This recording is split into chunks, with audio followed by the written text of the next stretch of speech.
નમસ્કાર મિત્રો, આદર્શ ઓનલાઈન એજ્યુકેશનના પ્લેટફોર્મ પર આપ સૌનું હાર્દિક સ્વાગત છે.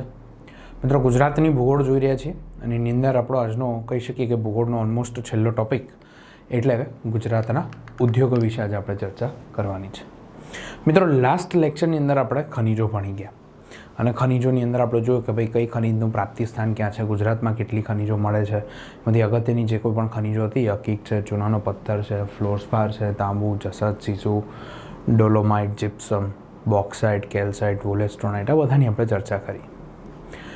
એની અંદર મેઇનલી આપણે જોયું કે ભાઈ શું યાદ રાખવાનું છે, તો એનું પ્રાપ્તિ સ્થાન કયા જિલ્લામાંથી મળે છે અને બીજો એનો ઉપયોગ.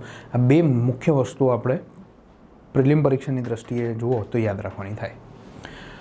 ત્યાંથી આગળ વધીએ અને યુઝ્યુઅલી જે આપણે જોતા હોય કે આર્થિક ભૂગોળના ટોપિક છે, આ બધા ઇકોનોમિકલ જ્યોગ્રાફીના ટોપિક છે, ખનિજ અને ઉદ્યોગો કેમ, તેની અંદરથી આપણે અર્થનું ઉપાર્જન કરીએ છીએ. અર્થ એટલે કે પૈસા. ઇકોનોમિક એક્ટિવિટીની અંદર ખનિજોનો રોલ તમને ખબર જ છે કે ભાઈ ખનિજોના લીધે આપણને પૈસા મળે, એક્સપોર્ટ કરીએ છીએ આપણે અમુક ખનિજો, બેન્ટોનાઇટ જેવાની, તો આપણને વિદેશી ઊંડિયામણ મળે, એટલે ઇકોનોમિક જ્યોગ્રાફીનો પાર્ટ છે. હવે ખનિજની જોડે રિલેટ થતો એક ટોપિક એટલે ઉદ્યોગો, ઇન્ડસ્ટ્રીઝ. તમને થાય કેવી રીતે? એમ તો ના જ થાય, કારણ કે તમે એટલા તો સમજુ છો જેવું માની લઉં છું કે તમને ખબર હોય કે ઉદ્યોગોનો બેઝ ક્યાંક ને ક્યાંક કોઈને કોઈ ખનિજ પર હોઈ શકે. એની અંદર આપણે અમુક ખનિજોના ટોપિકમાં ઉદ્યોગોની ચર્ચા બી, ખાલી ચર્ચા ઇન ધ સેન્સ વાત કરી હતી કે ભાઈ સિમેન્ટ ઉદ્યોગ વિકસ્યો છે, આ ઉદ્યોગ વિકસ્યો છે વગેરે, સોડા એશની વાત કરી હતી. ફાઇન. તો આજનો આ જે ટોપિક છે ઉદ્યોગો, આની અંદર પ્રિલિમ પરીક્ષાની દ્રષ્ટિએ જુઓ તો એક જ પ્રકારના પ્રશ્નો અત્યાર સુધી જોવા મળ્યા છે, એ છે location based questions. Location based question એટલે સ્થળ આધારિત પ્રશ્નો. એટલે શું કે ભાઈ XYZ ઇન્ડસ્ટ્રીનું તમને નામ આપશે. ફોર એક્ઝામ્પલ, કાપડ ઉદ્યોગ બહુ કોમન છે કે ભાઈ કાપડ ઉદ્યોગનું ગુજરાતનું અગત્યનું કેન્દ્ર નીચેના પૈકી કયું છે, અથવા તો વાઇસ વર્સા કે ભાઈ નીચેના પૈકી કાપડ ઉદ્યોગના કેન્દ્ર કોણ નથી, અથવા તો કયું શહેર કે કયો જિલ્લો કાપડ ઉદ્યોગનું અગત્યનું કેન્દ્ર છે. એ પ્રકારના પ્રશ્નો ક્યાંક ને ક્યાંક હજુ સુધી જોવા મળ્યા છે. આની અંદરથી વધારે શું પૂછી શકાય એવું હજુ સુધી કંઈ નવું જોવા નથી મળ્યું કે જે આઉટ ઓફ ધ બોક્સ વિચારીને પૂછ્યું હોય. હા, પરંતુ જ્યારે તમે વાત કરો મુખ્ય પરીક્ષાની એટલે કે મીન્સ એક્ઝામિનેશનની, તો મુખ્ય પરીક્ષાની અંદર ઉદ્યોગોમાંથી ઘણી બધી વસ્તુઓ એનાલિટિકલ આસ્પેક્ટથી તમને પૂછી શકાય. તમારી વિશ્લેષણાત્મક ક્ષમતાઓને ચકાસવા માટે ઉદ્યોગોનો ટોપિક એક ઘણો સારો ટોપિક કહી શકાય. કારણ ઉદ્યોગોની સાથે તમારા બે વિષય લિંક થાય છે. એક છે જિયોગ્રાફી, બીજું છે ઇકોનોમી. ઉદ્યોગોની અંદર MSME સેક્ટર સામેના પડકારો છે, એની નીતિઓ છે, પ્રાથમિક, દ્વિતીયક, તૃતીયક, ચતુર્થક ક્ષેત્રના ઉદ્યોગો, એની સામેના પડકારો, એ બધી વસ્તુ ઇકોનોમીની અંદર તમારે જોવાની છે. તો ઇકોનોમી અને જ્યોગ્રાફી બે વિષયની અંદર ઉદ્યોગો એક કોમન ટોપિક છે. આપણે ભૂગોળના આસ્પેક્ટથી શું જોવાનું છે ઇકોનોમીની અંદર, ઉદ્યોગોની અંદર, તો જ્યોગ્રાફીના આસ્પેક્ટથી ઉદ્યોગોમાં આપણે જોવાનું છે આ લોકેશન નક્કી કેમ થાય અને કેવી રીતે થાય, અને એના સ્થાન નિર્ધારણ કરતા પરિબળ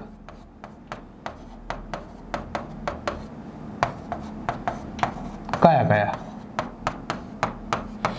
ઉદ્યોગો જે તે જગ્યાએ લોકેટ થયા કે ભાઈ ચલો કાપડ ઉદ્યોગ ખાલી અમદાવાદમાં જ છે, કેમ હીરા ઉદ્યોગ સુરતમાં જ સારો વિકસ્યો છે, કેમ જરી ઉદ્યોગ સુરતમાં જ વિકસ્યો છે, કેમ પેટ્રોકેમિકલનો ઉદ્યોગ અંકલેશ્વરની અંદર જ સારો વિકસ્યો છે. વાય? એની પાછળના કારણોની ચર્ચા એટલે ભૂગોળની અંદર જોવાની. આ વસ્તુ છે એને આપણે કહીએ છીએ ઉદ્યોગોના સ્થાનીયકરણ પર અસર કરતા પરિબળો. શબ્દ છે સ્થાનીયકરણ. કેમ કોઈ સ્પેસિફિક ઉદ્યોગ કોઈ એક નિશ્ચિત વિસ્તારની અંદર જ વિકસી શક્યો, કેમ બધે ના વિકસ્યો? કપડાં તો આપણે બધા જ પહેરીએ છીએ. તમે સુરતમાં રહેતા હોય, ડાંગમાં રહેતા હોય, બનાસકાંઠામાં રહેતા હોય કે કચ્છમાં રહેતા હોય, કપડાં બધા જ પહેરો છો, તો કેમ કાપડ ઉદ્યોગનું કેન્દ્ર સુરત અને અમદાવાદ જ છે? શા માટે? વાય? તો એની પાછળના કારણો આઈડેન્ટિફાય કરવાના છે, અને કારણો આઈડેન્ટિફાય કરવાનો ટોપિક એટલે આજનો આપણો ટોપિક ઉદ્યોગો. હું અને તમે આપણે બધા ગુજરાતી છીએ. ગુજરાતની પ્રજા એટલે પહેલાંથી એવું કહેવાતું હોય છે કે આપણે વેપારી પ્રજા છીએ. આપણે વેપાર આપણા લોહીમાં છે. મને કે તમને વેપાર શીખવા જવાની જરૂર નથી. આપણી ગળથુથીમાં વેપાર આવેલો છે, એટલે ગુજરાતી પ્રજા. માની લો આ બ્રેઇન સ્ટોર્મિંગ પહેલાં કરવાનું છે તમારે, પછી આપણે એના જે કારણો છે એને સમજીએ અને પછી ઉદ્યોગો સમજીએ. ઇમેજિન કરો કે તમે જીપીએસસીની તૈયારી છોડી દીધી, કે તમે આ ફિલ્ડમાં આવ્યા નથી. ઇમેજિન કરો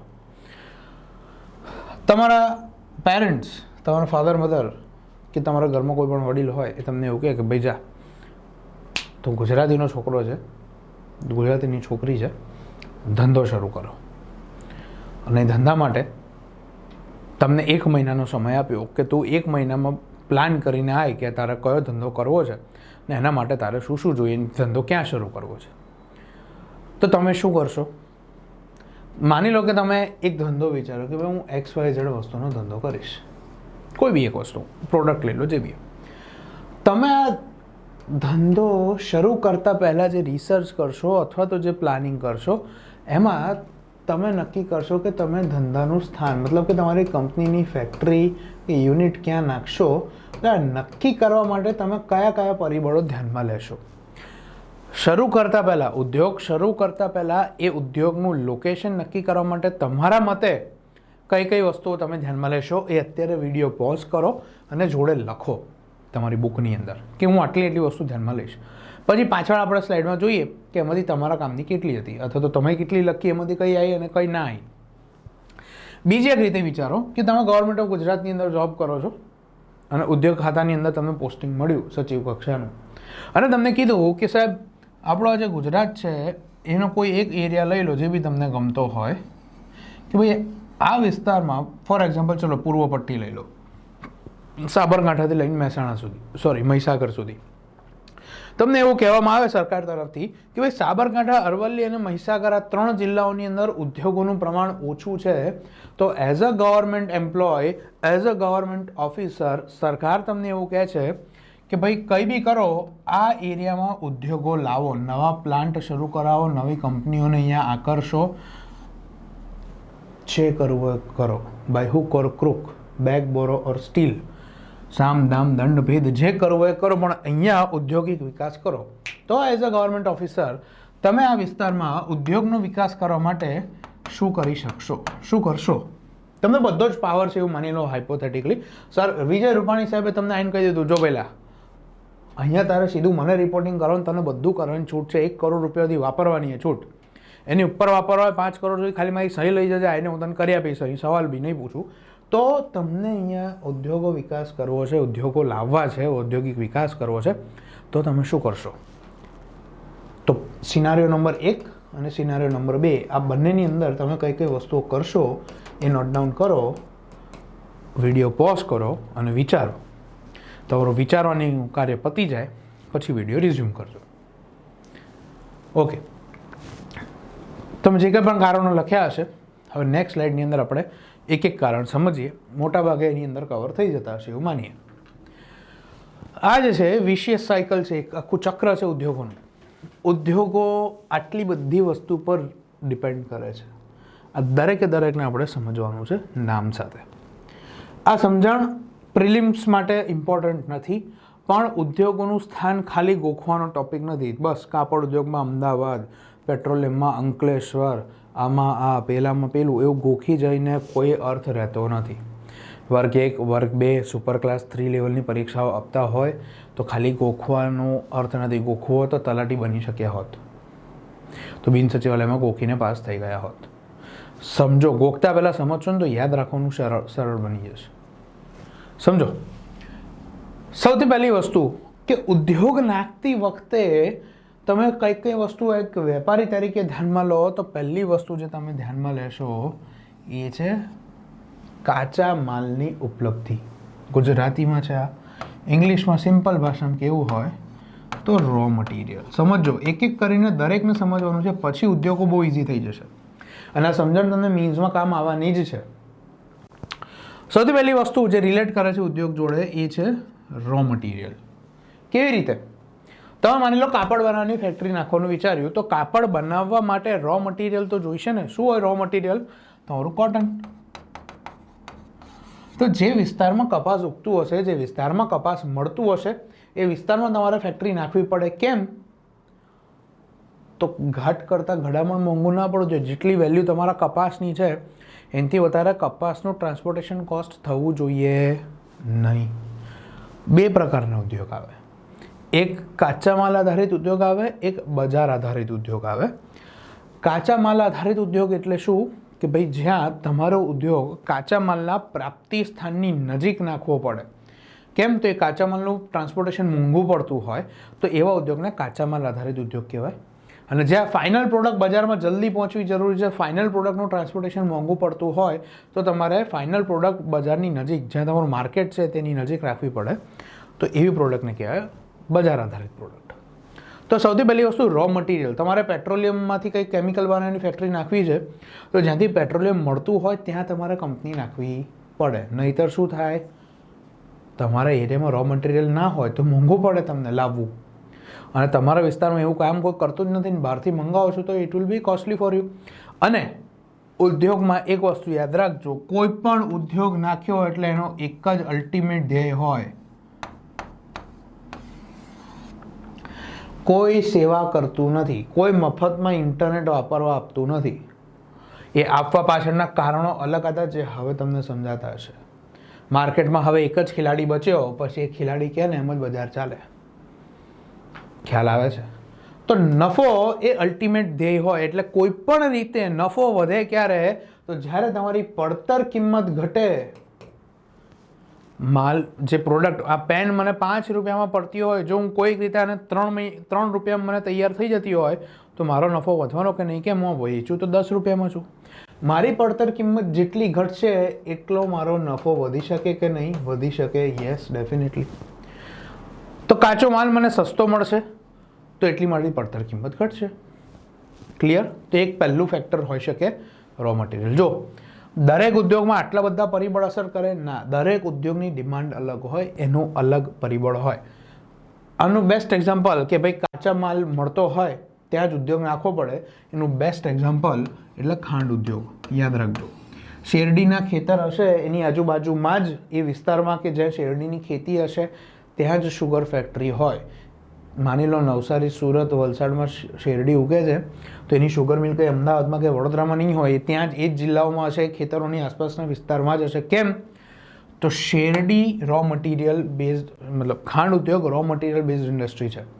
એની અંદર એવી કન્ડિશન જરૂરી છે કે બને એટલી જલ્દી શેરડી કપાયા પછી પિલાણમાં જતી રહેવી જોઈએ, નહીંતર એની અંદરથી ઉત્પાદન ઓછું થાય.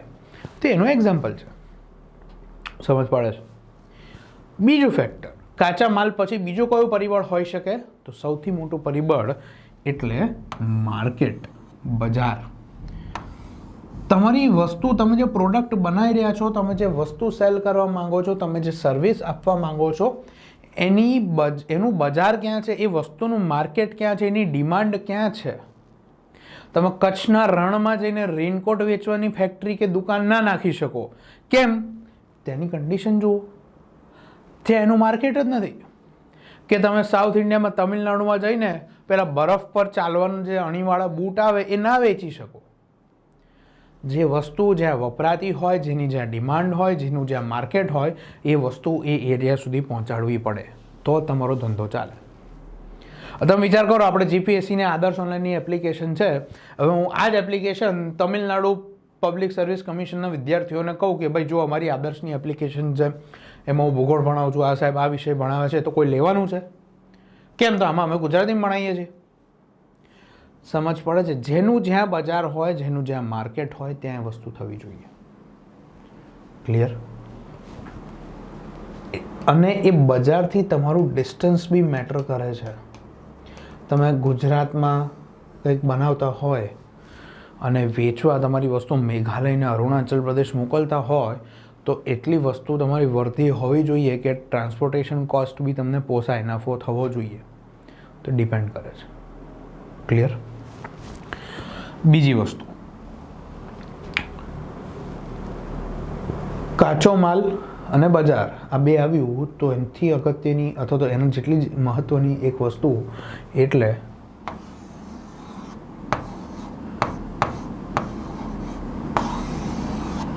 શ્રમ.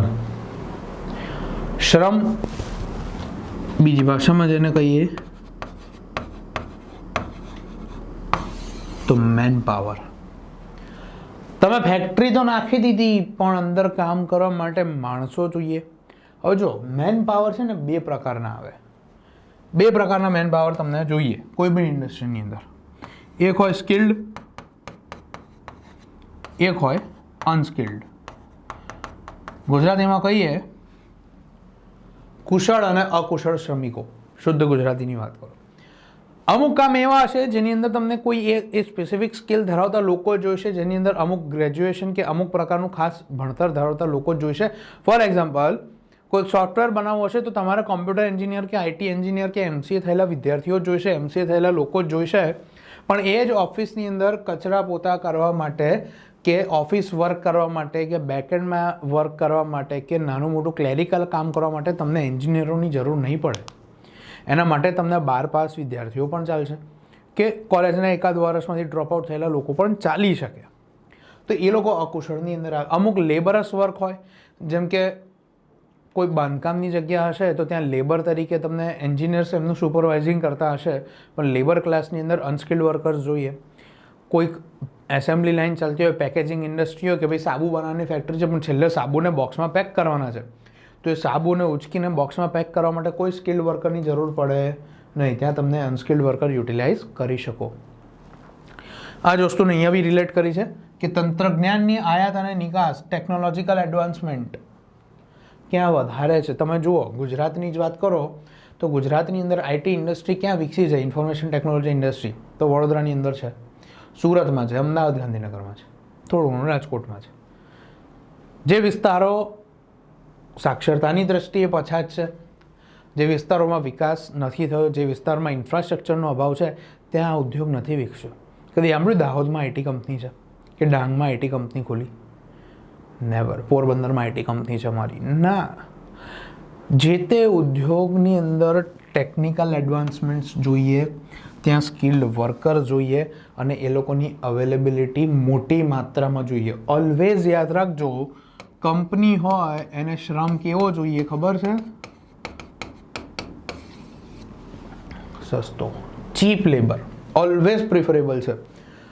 ઓછા પૈસા કામ પતે, અલ્ટિમેટ ધ્યેય તમારો વધે. એટલે તો આપણે કહીએ ને પ્રાઇવેટમાં શોષણ કરે છે, રીઝન આ છે, નફો. તમે વિચારો કોઈક એવી ઇન્ડસ્ટ્રી છે કે જેની અંદર આમ પેકેજિંગની ચલો વાત કરી કે સાબુ પેક કરવાનો ઉદ્યોગ છે, ત્યાં અનસ્કિલ્ડ લેબર જોઈએ. ત્યાં ભણેલો ગણેલો 4 પાસ, 2 પાસ, 5 પાસ, 7 પાસ ના ભણ્યો તોય વ્યક્તિ ચાલે. તો એવા જિલ્લાઓ ગુજરાતના કે જ્યાં સાક્ષરતા ખૂબ ઓછી છે, જ્યાં પછાત લોકો વધારે છે, કે જ્યાં લોકોનો વિકાસ નથી થઈ શક્યો, એવા એરિયામાં જો એવી કંપની નાખો તો ફાયદો શું થાય? અનસ્કિલ્ડ લેબર તમને એકદમ સસ્તા ભાવે મળે. કેમ? તો ત્યાં બહુ બધા લોકો આવા જ છે કે જેમની પાસે ભણતર નથી, જેમને રોજગારી નથી. તો ત્યાં તમને વિચાર કરો, કોઈ એક કામ કરવા માટે તમારી પાસે એક કામ છે, ચલો મારી પાસે એક કામ છે કે જેમાં મારે 10 લોકોની જરૂર છે. મારે ત્યાં 10 લાખ સાબુ પડ્યા છે, એ મારે પેક કરવાના છે 1 મહિનામાં, તો મને 10 લોકોની જરૂર છે. હવે હું કોઈક એવી જગ્યાએ ગયો, કોઈક એવા જિલ્લામાં ગયો, ફોર એક્ઝામ્પલ ડાંગમાં ગયો, અને ડાંગમાં મેં સર્વે કર્યો, મને ખબર પડી કે યાર અહીંયા 5 થી 10 હજાર લોકો બેરોજગાર છે, જે લોકો અનસ્કિલ્ડ છે, જે લોકો ભણ્યા નથી અને એમને રોજગારીની બહુ જ જરૂર છે. તો એ હું 10,000 જણની વચ્ચે જાહેરાત કર્યો, ભાઈ મારે છોકરા જોઈએ છે આ સાબુ પેક કરવા માટે, અને મારું બજેટ કેટલું છે તો મહિને 10,000 રૂપિયા આપવાનું છે ટોટલ. 10,000 લોકો અવેલેબલ છે તો હું બાર્ગેનિંગ શરૂ કરીશ કે ભાઈ હું 5,000 રૂપિયા આપીશ, કોઈને આવું છે.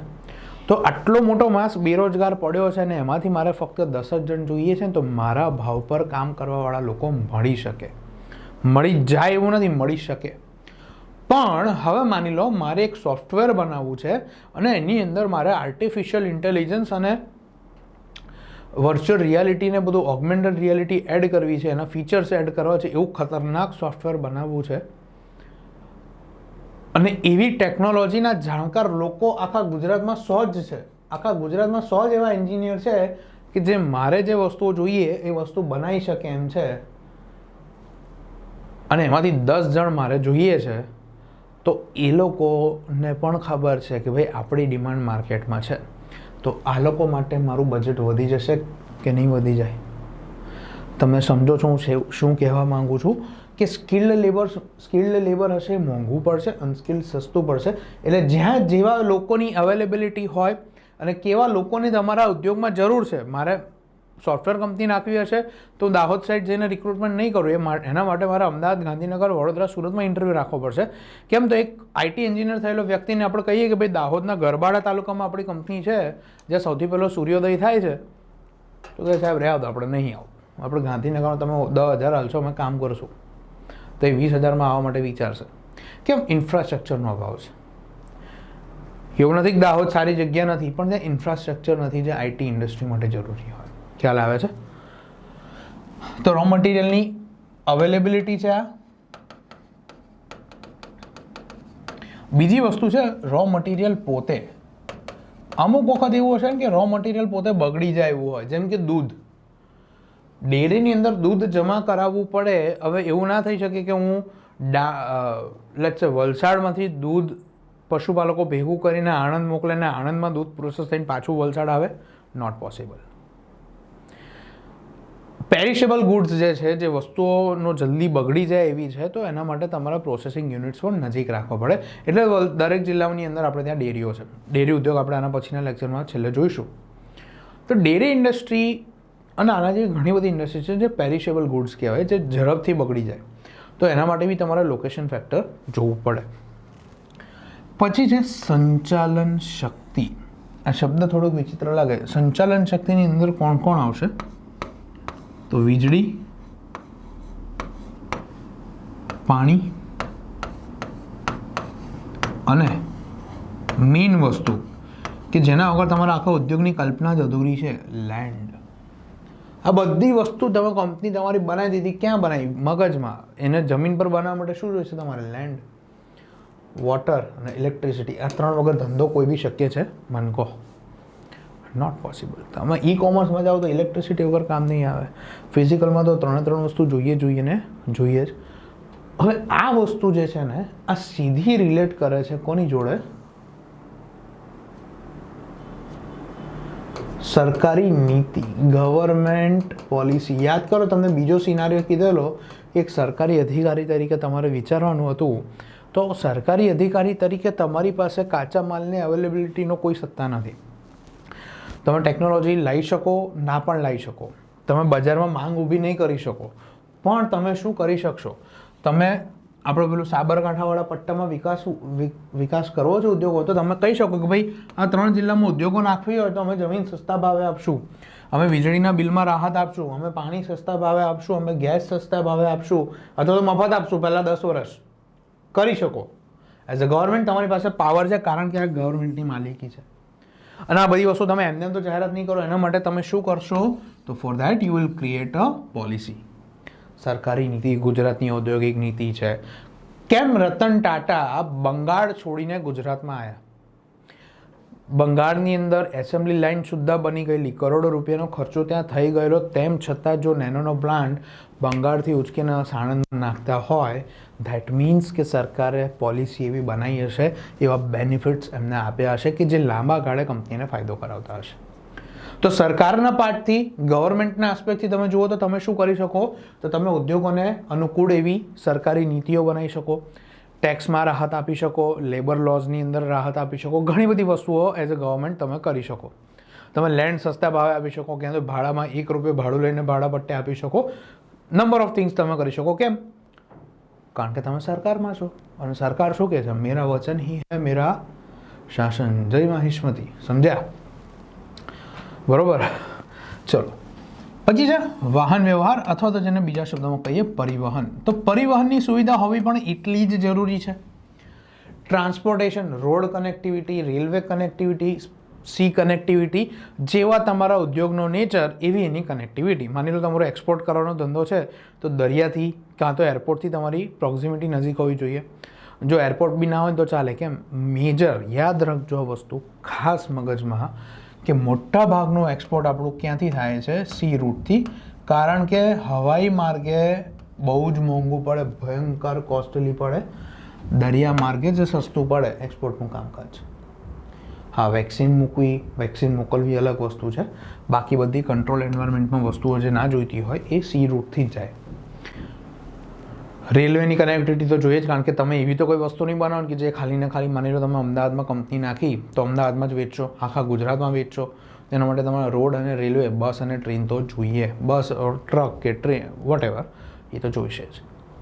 પણ અહીંયા મારો પ્રશ્ન એ છે કે શું પરિવહનની વ્યવસ્થા ફક્ત માલ સામાન, કાચા માલ કે ફાઇનલ પ્રોડક્ટ માટે જ જરૂરી છે? જવાબ છે ના.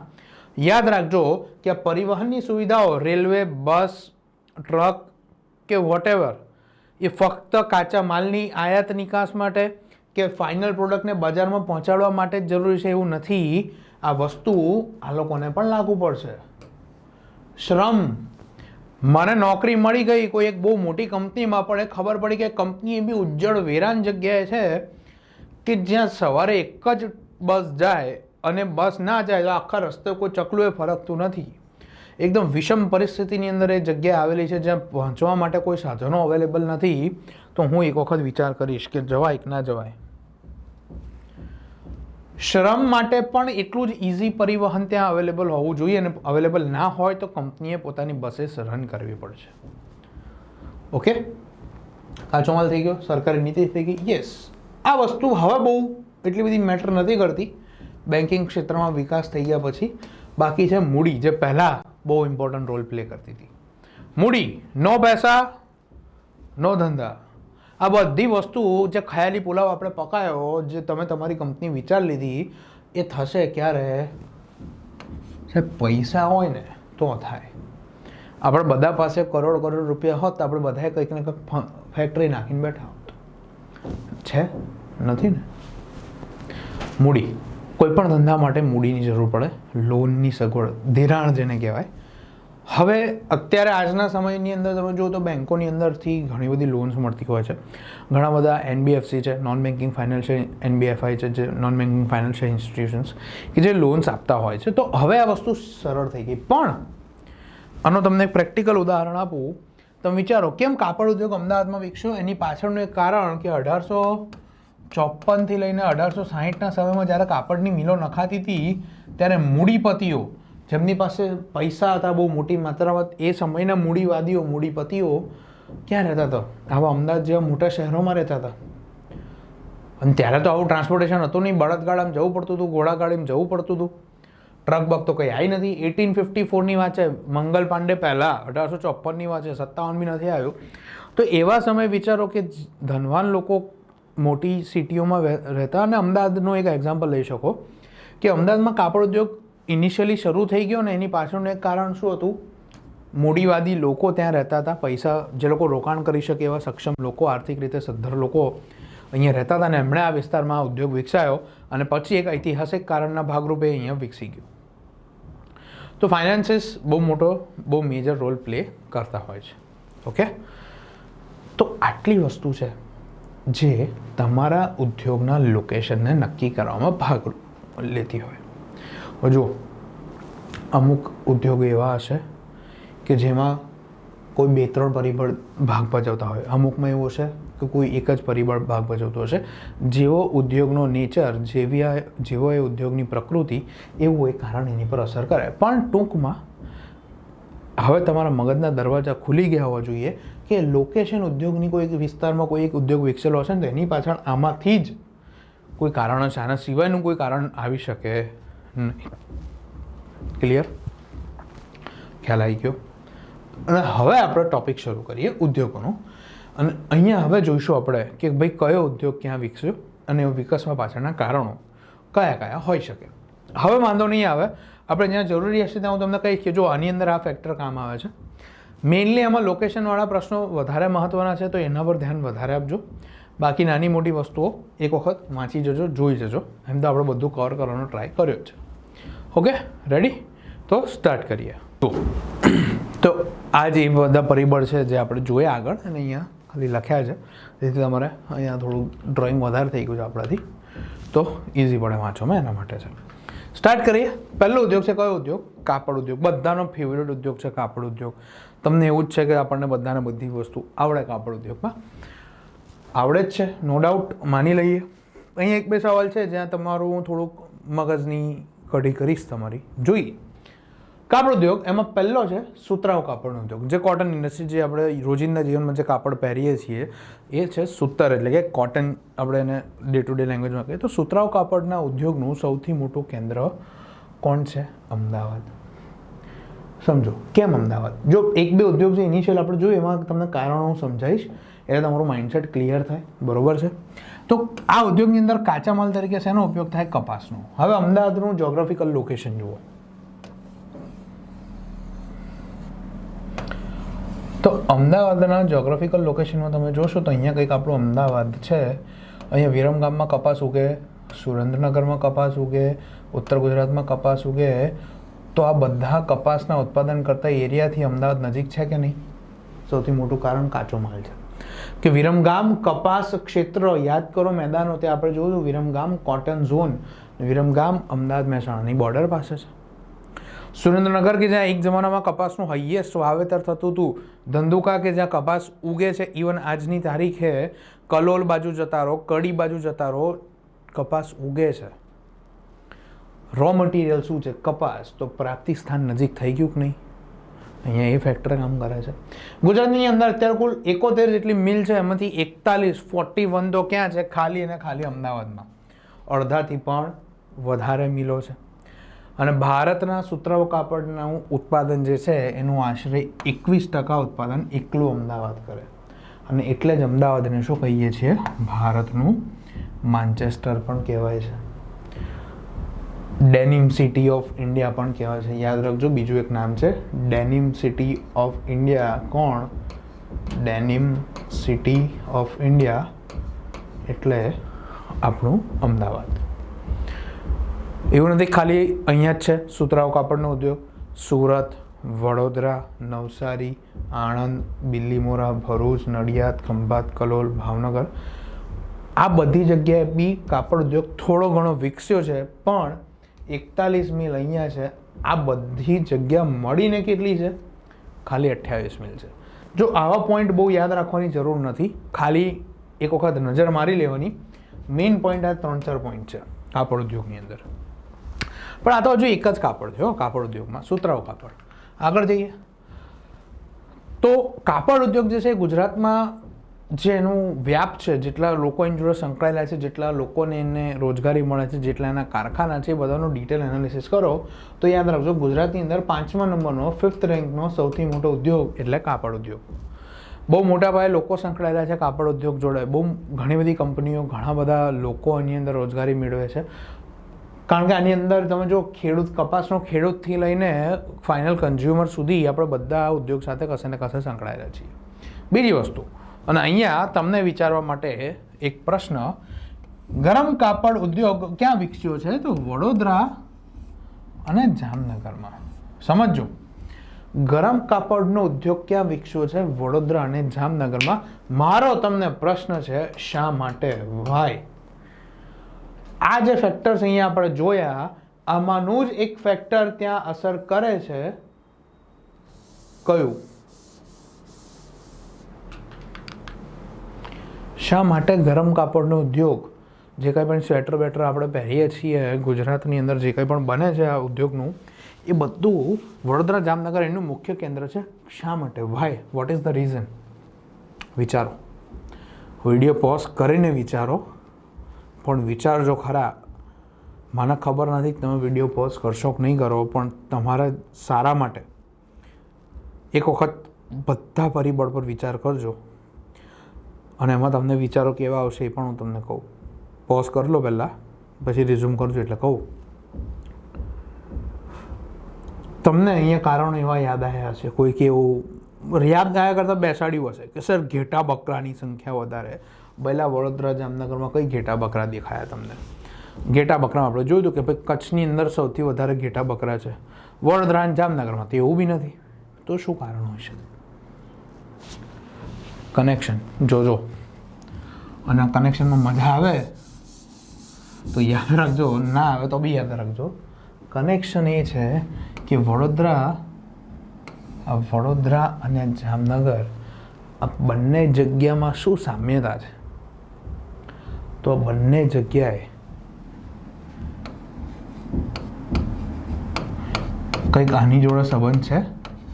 યાદ કરો ખનિજોનો લેક્ચર, એમાં છેલ્લી સ્લાઇડ એમાં અહીંયા લખેલું હજીરા, જવાહરનગર અને જામનગર. યાદ આવે છે કંઈક? એક્ઝેક્ટલી. વડોદરાની અંદર કોયલી રિફાઇનરી, જામનગરની અંદર રિલાયન્સ અને એસઆરની રિફાઇનરી. ટૂંકમાં અહીંયા પેટ્રોલિયમ ઇન્ડસ્ટ્રી વિકસી છે, હા કે ના?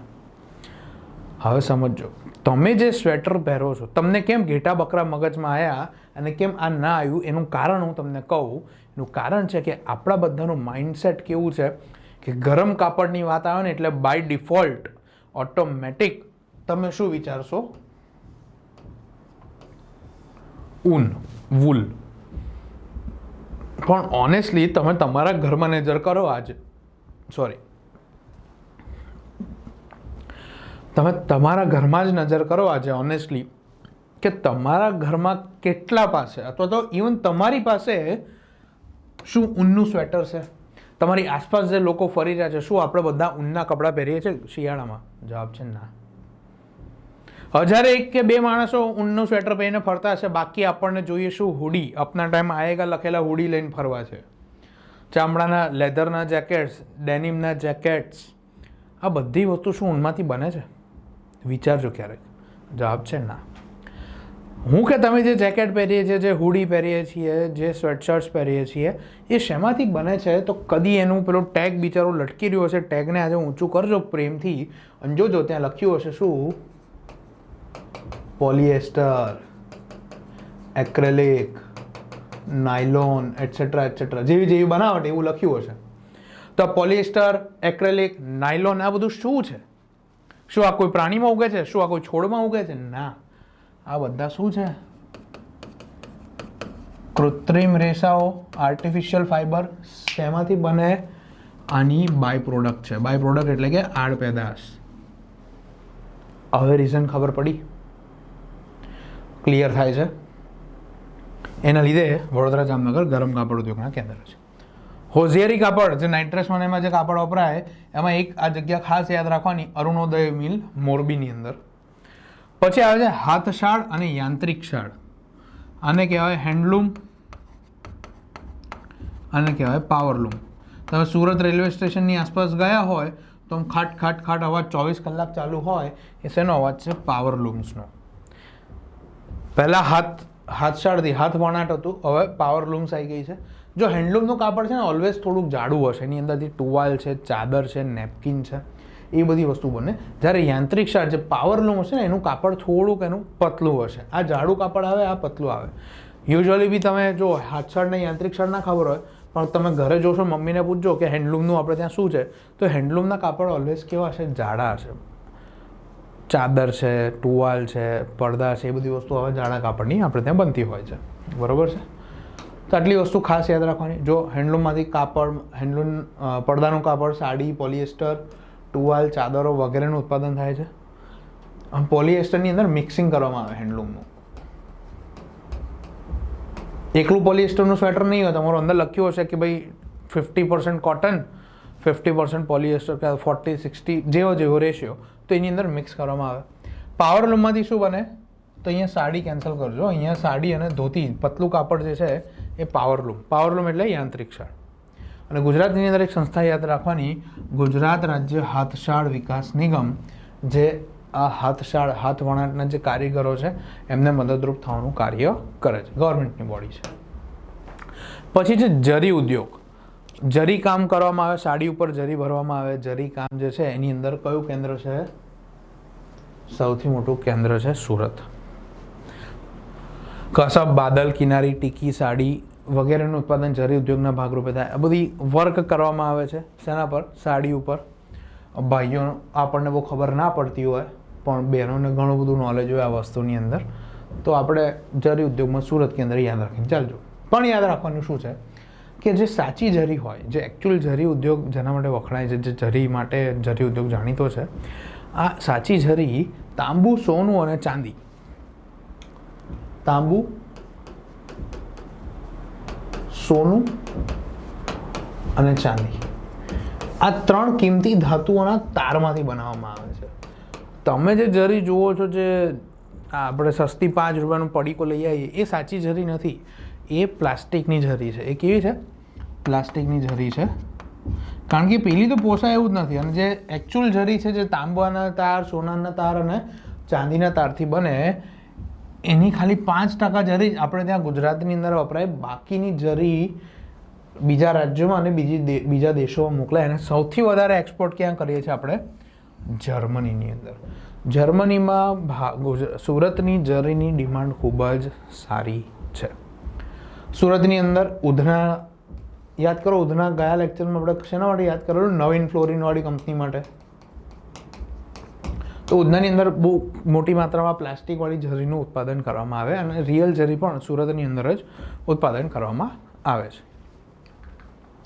પછી ખાંડ ઉદ્યોગ. જો ખાંડ ઉદ્યોગ આપણે જો કે રો મટીરિયલ બેઝ ઇન્ડસ્ટ્રી છે. જ્યાં જ્યાં શેરડી ઉગતી હશે ત્યાં ત્યાં ખાંડના કારખાના હશે. જોઈ લો, નવસારી, વલસાડ, અમરેલી, રાજકોટ, ગીર સોમનાથ, ભરૂચ, નર્મદા, તાપી અને ખેડા.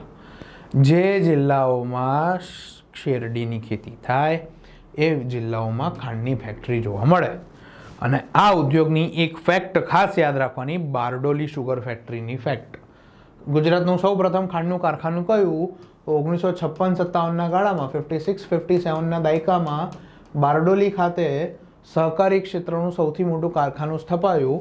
અને એ ફક્ત ભારતનું નહીં પણ એશિયાનું સૌથી મોટું કોઓપરેટિવ સેક્ટરનું કારખાનું. અને એનું નામ એટલે શું? Bardoli sugar factory. બારડોલી કયા જિલ્લામાં છે? સુરત જિલ્લામાં. બરાબર છે. આમાંથી આપણને આલ્કોહોલ પણ મળે છે. અને આલ્કોહોલનો ઉપયોગ શું થાય છે? ખાંડ ઉદ્યોગની આડ પેદાશ તરીકે જે આલ્કોહોલ મળે એનો ઉપયોગ શું થાય? એનો ઉપયોગ આપણે બધા કરીએ, પીવા માટે નહીં. શેમાં કરીએ? તો તમે હવે પેટ્રોલ પુરાવા જાઓ ત્યાં જોજો લખ્યું હશે 10% ethanol blended. Ethanol blended petrol આપણે ત્યાં કમ્પલસરી થઈ ગયું. અને ધીમે ધીમે આ 10નું 20 કરીને અલ્ટિમેટલી સરકારનો ધ્યેય શું છે કે 40% બ્લેન્ડેડ પેટ્રોલ આપણને આપશે. એટલે કે તમે 1 લીટર પેટ્રોલ પુરાવો છો આજે તો એમાં 900 ml જ પેટ્રોલ છે, 100 ml ઇથેનોલ છે. તો આ શુગર ફેક્ટરી પાસેથી આ ઇથેનોલ, આલ્કોહોલનું જ આપણું કેમિકલ નેમ છે ઇથેનોલ, તેને પરચેસ કરીને પેટ્રોલની અંદર મિક્સ કરવામાં આવે છે. બ્લેન્ડેડ પેટ્રોલ કહેવાય. 10% છે. અલ્ટિમેટલી ધ્યેય શું છે? 40% સુધી લઈ જવાનો. યાદ રાખજો આ ફેક્ટ. પોલ્યુશન ઘટે. કેમ આવું કરે મિક્સિંગ? તો ભાઈ બધામાં જો 10% ઇથેનોલ મિક્સ કરશો તો ઓવરઓલ તમારો પેટ્રોલનો યુઝ ઘટશે, તો આપણી એક્સપોર્ટ કરવાનું જરૂર ઓછી પડશે, તો આપણું વિદેશી ઉન્નયન બચશે. અને તમે આને મિક્સ કરશો તો પોલ્યુશનની માત્રામાં પણ ઘટાડો થાય. વિચારો, જે દિવસે આપણે 40% સુધી પહોંચશું તો ફાયદો શું થશે કે જે વ્યક્તિ પહેલાં 1000 ml પેટ્રોલ પુરાવતો હતો, હવે એના ગાડીમાં ફક્ત 600 ml જ પેટ્રોલ જશે. 400 ml શું જશે? ઇથેનોલ. તો એ જે 400 ml પેટ્રોલ બચ્યું, તો એટલું 400 ml એક જણનું 1 લીટરનું, તો એવું કેટલું રોજનું લાખો લીટર પેટ્રોલ આપણે ત્યાં વપરાય, તો કેટલી બધી ક્વોન્ટિટી બચશે, તો એટલું એક્સપોર્ટ ઓછું કરવું પડશે. તો આપણો વિદેશી હુંડિયામણ બચે તો આપણું બેલેન્સ ઓફ પેમેન્ટવાળી સાયકલ વ્યવસ્થિત થાય. બહુ લાંબી પ્રક્રિયા છે, વિચારવું ઘણું પડશે. બરાબર. આગળ બીડી ઉદ્યોગ. કંઈ નથી, બીડી ઉદ્યોગમાં કાચો માલ બે જ છે. શું? કયા પાન? ટીમરૂના પાન અને તમાકુ. ટીમરૂના પાન અને તમાકુ આ બંને મધ્ય ગુજરાતની અંદર મળે છે. ખેડા, આણંદ, વડોદરા, પંચમહાલની અંદર ક્યાં વિકસેલો છે? જોઈ લો. મધ્ય ગુજરાત, આણંદ જિલ્લો, ખેડા જિલ્લો, વડોદરા અને ઉત્તર ગુજરાતની અંદર બી બીડી ઉદ્યોગ છે. ક્યાં? જો ઉત્તર ગુજરાતમાં આપણે જોયું હતું તમાકુની ખેતી થાય છે મહેસાણાની આજુબાજુ. તેના લીધે થઈને સાબરકાંઠા છે, મહેસાણા છે, ઇવન બનાસકાંઠાની અંદર બી અમુક જગ્યાએ વિકસેલું છે. 3-4 જાતની બીડીઓ ગુજરાતની અંદર ખાસી એવી ફેમસ છે. હવે હું પીતો નથી, મને એના નામ રિકોલ નથી થઈ રહ્યા, કશેક વાંચ્યા હતા. ખેર, તમને એવા નામ તો નહીં પૂછે બ્રાન્ડના. પણ ટીમરૂના પાન અને તમાકુ ભરો ટીમરૂના પાનમાં એટલે બીડી રેડી, ભાઈ ફૂંકી લેવાની. તો અમુક જગ્યાએ તો કેવું છે, આના ગૃહ ઉદ્યોગ ચાલે છે. ફૂંકતા જાય ને બનાવતા જાય ને ફૂંકતા જાય. બરાબર. ચલો આગળ જઈએ. તેલ ઉદ્યોગ. એડિબલ ઓઇલ ઇન્ડસ્ટ્રી બહુ મોટો ઉદ્યોગ છે આ. આપણે રોજિંદા જીવનમાં રસોઈની અંદર તેલનો ઉપયોગ કરતા હોઈએ. તો ગ્રાઉન્ડનટ ઓઇલ એટલે કે મગફળીનું તેલ, જેને આપણે સિંગતેલ કહીએ, કપાસિયા તેલ, આ બે સૌથી વધારે વપરાય આપણે ત્યાં.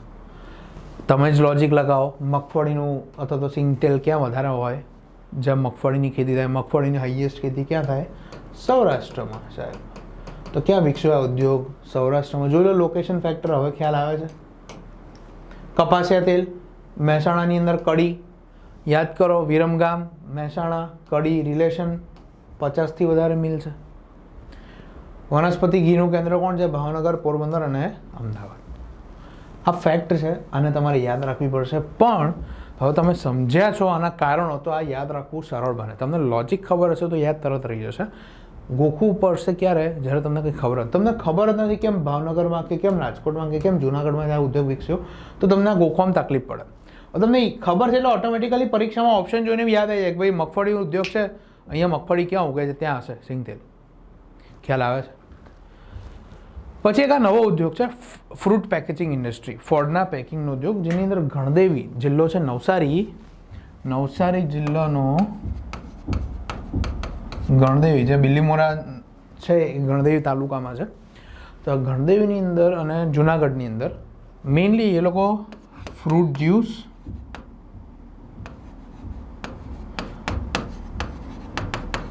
પછી પ્યુરી,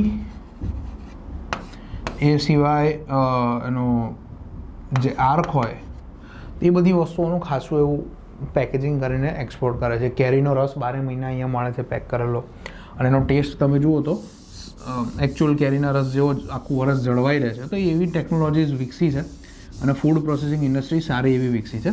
આ બે જિલ્લામાં વિકસવા પાછળનું કારણ એક જ છે કે જુનાગઢ ખાતે કેરી, ચીકુ ને બધા ફ્રૂટ્સની ખેતી વધારે છે. આ બાજુ સાઉથ ગુજરાતમાં ફળોની ખેતી સારી એવી છે, એટલે અહીંયા રો મટીરિયલ મળી રહે. તમને ખ્યાલ હશે તો વલસાડ અને વલસાડની અંદર કેરી, ચીકુનું ઉત્પાદન, અમલસાડ જે ગણદેવીની નજીક છે ત્યાં ચીકુનું ઉત્પાદન સારું એવું થાય છે, કેરીનું ઉત્પાદન સારું એવું થાય છે. તો રો મટીરિયલ મળી રહે. ટોમેટો પ્યુરીની બધી વસ્તુ બી પેકિંગ કરે છે, પછી વિનેગાર છે, એ બધી વસ્તુનો બી ખાસો એવો ધંધો ચાલે છે. હવે એક એવો ઉદ્યોગ કે જેની અંદર ઘણા બધા ઉદ્યોગોનો સમાવેશ થઈ જાય એટલે એન્જિનિયરિંગ ઉદ્યોગ. એન્જિનિયરિંગ ઉદ્યોગ એટલે તમે એવું કહી શકો કે આ ટીવી છે, તો હું ચલો એવું કહી દઉં તમને કે ફોર એક્ઝામ્પલ ટીવી બનાવવાનો ઉદ્યોગ અમદાવાદમાં વિકસ્યો છે, પણ આ ટીવીની અંદરના જે સ્પેર પાર્ટ હશે, આ ટીવીની અંદરનું જે સર્કિટ હશે, તો એ સર્કિટ કશે બીજે બનતી હશે, એનું આ કાચ કશે બીજે બનતો હશે, એની આ ટચ પેનલ કશે બીજે બનતી હશે. તો આ બધી વસ્તુઓ જે મેન્યુફેક્ચરિંગ થાય છે એ બધું કોનો પાર્ટ છે? એન્જિનિયરિંગ ઉદ્યોગનો. અને અહીંયા યાદ રાખવાની બે ફેક્ટ મોસ્ટ ઇમ્પોર્ટન્ટ. પહેલી ફેક્ટ, એન્જિનિયરિંગ ઉદ્યોગનું ગુજરાતનું સૌથી મોટું કેન્દ્ર કોણ છે? અમદાવાદ. પણ જો તમને પ્રશ્ન પૂછે કે ઉત્પાદન ઉદ્યોગ, મેન્યુફેક્ચરિંગ ઇન્ડસ્ટ્રી,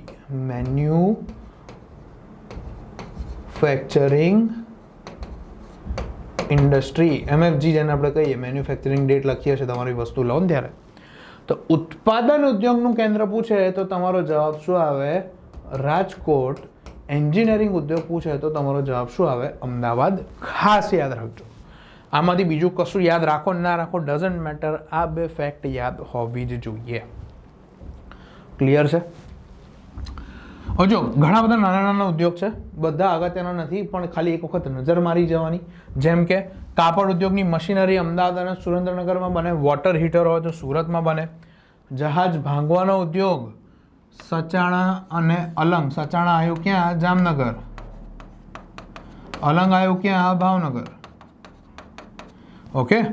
ઓટોમોબાઈલના સ્પેર પાર્ટ્સ, જો પાર્ટ્સ કીધું છે, ગાડીઓ બનાવવા નથી, બ્રેકના, ક્લચના વાયર ને બધો સ્પેર પાર્ટ જે આપણે સર્વિસમાં યુઝ કરીએ એ ક્યાં બને? નડિયાદમાં. ઇલેક્ટ્રિક ઘડિયાળ મોરબીમાં.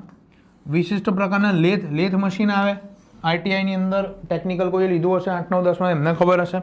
Lathe machine Jamnagar. એ સિવાય મેટ્રો રેલવેના કોચ વડોદરાની અંદર બને છે. ડીઝલ એન્જિન મોસ્ટ ઇમ્પોર્ટન્ટ યાદ રાખવાનું, ડીઝલ એન્જિનનું સૌથી મોટું કેન્દ્ર કોણ છે? રાજકોટ છે. સ્ટેનલેસ સ્ટીલનું કંડલા છે. ખેતીના યંત્રો જુનાગઢ છે. આ સિવાય જે સૌથી મોટું નામ અહીંયા યાદ હોવું જોઈએ એ છે, નામ તો સુના ही होगा. કોણ? L&T, મતલબ લાર્સન એન્ડ ટુબ્રો. જો લાર્સન એન્ડ ટુબ્રો છે, અમુક લોકોને ટર્બો બોલે છે, ટર્બો નથી, ટુબ્રો છે, વાંચી લેવું. ગુજરાતની અંદર તમે એન્જિનિયરિંગ ઉદ્યોગની વાત કરતા હોવ અને જો L&Tની વાત ના કરો તો એ ના ચાલે. કેમ? L&T નામ બહુ જાણીતું છે અને આના કરેલા કામ એનાથી વધારે જાણીતા છે. જેમ કે આ લોકો બધું જ બનાવે છે A to Z. તમે એમને કહો કે ભાઈ લાઇટના મીટર બનાવે છે, ઇલેક્ટ્રિસિટીના જે તમારા ઘરની નીચે લાગ્યા હોય તો લાઇટના meter, road, railway, highway, bridge એ બધું તો બનાવે જ. જો 3,000 કરોડ રૂપિયા આપો, 3,000 કરોડ રૂપિયા મેં આપો તો એ લોકો તમને સ્ટેચ્યુ બી બનાવી આપે. વાત સમજી ગયા હશો? જો વધારે પૈસા આપો તો એ લોકો તમને દેશનું નહીં પણ વિશ્વનું સૌથી મોટું ક્રિકેટનું સ્ટેડિયમ પણ બનાવી આપે. વાત સમજી ગયા હશો? કોની વાત કરી અહીંયા? બે. સરદાર પટેલનું statue of unity L&T. Motera ખાતે Sardar Patel stadium Larsen and turbo કે ટુબ્રો. બરાબર. અત્યારના રિસેન્ટમાં જુઓ તો જે મોટેરા સ્ટેડિયમ જ્યાં ટ્રમ્પ આવ્યા અને ટ્રમ્પ ગયા પછી બધી પરીક્ષાઓ જે આપણી રદ થવાનો સિલસિલો ચાલુ થયો, એ મોટેરા સ્ટેડિયમ જે નવું બન્યું એનું બાંધકામ કોણે કર્યું છે? L&T. સ્ટેચ્યુ ઓફ યુનિટી ગુજરાતનું ગૌરવ, બાંધકામ કોણે કર્યું છે? L&T. એ સિવાય નર્મદા નદી પર હાઈવે પર જે કેબલવાળો બ્રિજ છે એ L&Tએ બનાવેલો છે. સંખ્યાબંધ હાઈવેઝ, રોડ, હોસ્પિટલો, ઘણી બધી ઇન્ફ્રાસ્ટ્રક્ચરની વસ્તુઓ બનાવવાનું કામ કોણે કર્યું છે? આણે એટલે કોણે? L&T. એના ઘણા બધા કેમ્પસીસ છે ગુજરાતમાં, પણ 3 મેઇન યાદ રાખવાના. એક હજીરા, એક અંકલેશ્વર અને એક કંડલા. હજીરાની અંદર એ લોકો અણુ વિદ્યુત જે આપણું ન્યુક્લિયર પાવર છે તો અણુ વિદ્યુત મથકના સાધનો, તાપ વિદ્યુત મથકના સાધનો, એરોસ્પેસ ઇન્ડસ્ટ્રીના વસ્તુઓ, તેલની શોધખોળ માટેના સાધનો, સબમરીનના સ્પેર પાર્ટ્સ બનાવે છે. Plus current affairs, Rajnath Singh સાહેબ, મોદી સાહેબ, આ લોકો બંને સુરતમાં હજીરાના પ્લાન્ટમાં આવી ગયા. કેમ? પેલી ટેન્ક બનાવી છે. તો L&Tની અંદર ડિફેન્સ ઇક્વિપમેન્ટ્સનું પણ હજીરાના પ્લાન્ટમાં ઉત્પાદન થાય છે. એટલે હજીરા ખાસ યાદ રાખવું. ખબર મોદી સાહેબ તોપમાં બેસેલા, ટેન્કમાં બેસેલા અને એની બહાર આમ ઊભા હતા અને પછી નીચે ફોટામાં બધી કમેન્ટો વાયરલ થઈ હતી. તો એ તોપવાળો ફોટો, ટેન્કવાળો ફોટો જે છે એ મોદી સાહેબ જ્યાં આવ્યા હતા હજીરામાં, રાજનાથ સિંહ બી આવ્યા હતા, કરંટમાં રહ્યા છે બંને વ્યક્તિઓ. તો એ ટેન્ક અહીંયા બને છે. બીજો યુનિટ અંકલેશ્વરનું છે. ત્યાં હાઈ સ્પીડ સ્ટીલના ટૂલ્સ, હાઈ પ્રિસિઝન પાવડર, મેટલોરોજી, ડાઈ એ બધાનું ઉત્પાદન થાય છે. અને કંડલાની અંદર બાંધકામમાં ઉપયોગી સ્ટીલના સ્ટ્રક્ચર્સનું નિર્માણ થાય છે. જે બ્રિજીસને એવું તમે અત્યારે જુઓ છો કે જે તૈયાર એના સ્લેબ આવે ને ડાયરેક્ટ ઉપર ફિટિંગ કરીને બની જાય, તો એ સ્ટીલના સ્ટ્રક્ચર્સ જે કન્સ્ટ્રક્શન લાઇનમાં જરૂરી છે એ બધાનું ઉત્પાદન ક્યાં થાય છે? કંડલાની અંદર. બરોબર.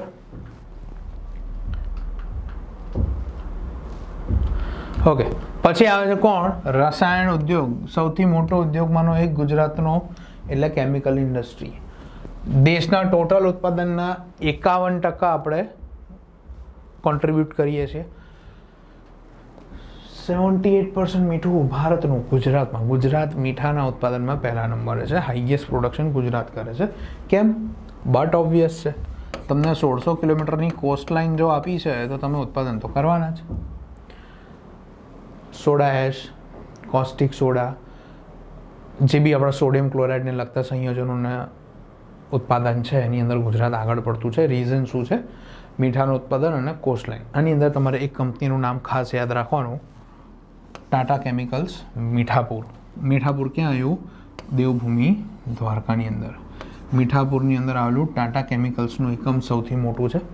સોડા એશ, કોસ્ટિક સોડા બંનેનું હાઈએસ્ટ ઉત્પાદન અહીંયા થાય છે. એ સિવાય સોડિયમ બાયકાર્બોનેટ અને સોડા બાયકાર જેને આપણે કહીએ, બ્લીચિંગ પાવડર એનું ઉત્પાદન કરે. અને ભારતના 50% કોસ્ટિક સોડાનું ઉત્પાદન કોણ કરે છે? ગુજરાત. 50%નું ઉત્પાદન ગુજરાત કરે છે. અહીંથી પતતું નથી.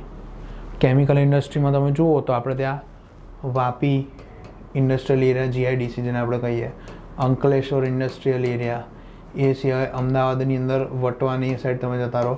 પણ આ બે વાપી અને અંકલેશ્વર સૌથી વધારે પોલ્યુટેડ છે. એનું એક કારણ શું છે? અહીંની કેમિકલ ઇન્ડસ્ટ્રી. સૌથી વધારે પોલ્યુશન છે અહીંયા. પોરબંદરની અંદર બી છે. એક કંપનીનું નામ જેને ખાસ યાદ રાખવાનું. કેમ? તો એની અંદર 2 વિદેશી દેશોએ આપણને ટેકનિકલ સહાય કરી છે. એ છે GHCL, Gujarat heavy chemicals limited. GHCL કહેવાય છે, ગુજરાત હેવી કેમિકલ્સ લિમિટેડ. ક્યાં છે? વેરાવળ સૂત્રાપાડા એટલે જિલ્લો ગીર સોમનાથ. હોલેન્ડ અને જર્મનીની ટેકનિકલ સહાય વડે અને જીઆઈડીસી અને દાલમિયા ગ્રુપના સહકારથી આ કંપની બની.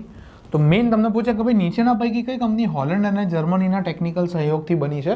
તો Gujarat heavy chemicals limited, Gir Somnath જિલ્લો, સૂત્રાપાડા ખાતે.